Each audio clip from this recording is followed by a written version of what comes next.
It seems to me that there can be two ways of getting marriage wrong in our thinking that are influenced by the way the culture thinks about marriage.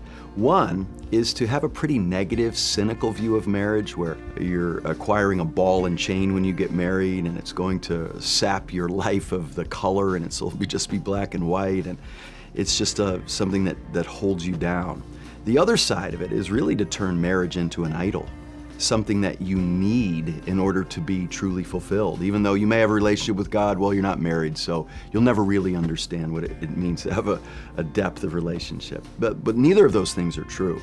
So marriage is a gift from God, something to be celebrated, delighted in, enjoyed, and to glorify God with.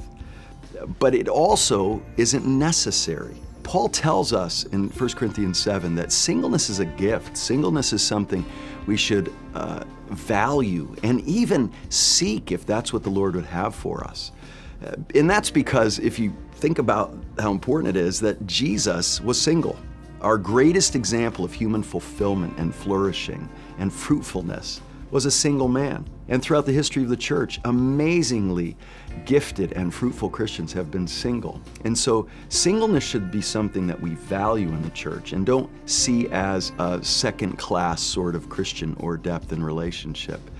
And this is related to the fact that in the Old Covenant, the seed of the woman who would bear the Messiah and defeat Satan and bring the kingdom of God put a huge value on marriage and bearing children.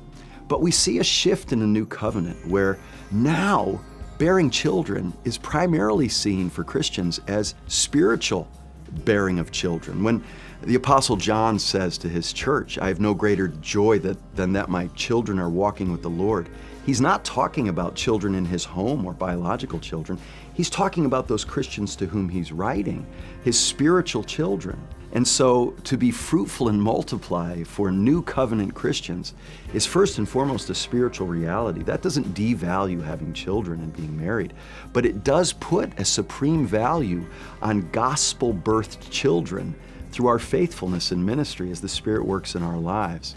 And so we should champion singleness. We should love singleness, not because it enables us to travel and be reckless and do things we want to do, but because it does give us a freedom, as Paul said, to do things that we're able to do without the kinds of responsibility that a family and children bring to us. And so we've got to value singleness. We've got to love it. We've got to affirm it in people's lives. And in the midst of protecting the dignity and sanctity of marriage, we also need to value singleness.